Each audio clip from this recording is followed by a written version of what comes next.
Hello বন্ধুরা, আপনারা সব কেমন আছেন? আপনাদের মাঝখানে একটা নিয়ে এসেছি ভিডিও।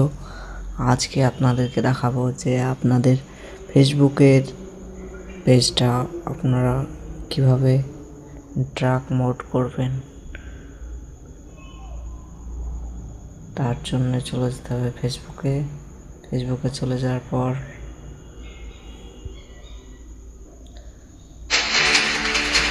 সেটিংসে যেতে হবে। সেটিংস 3 ডটে ক্লিক করব, এরপর সেটিংস অ্যান্ড প্রাইভেসিতে ক্লিক করব, এরপর ডার্ক মোড অপশানে ক্লিক করব, এরপর অনে ক্লিক করে দেব। দেখুন ডার্ক মোড হয়ে গেছে। তো এইভাবে আমাদের ফেসবুকের পেজটা আপনারা ডার্ক মোড করে নিতে পারবেন।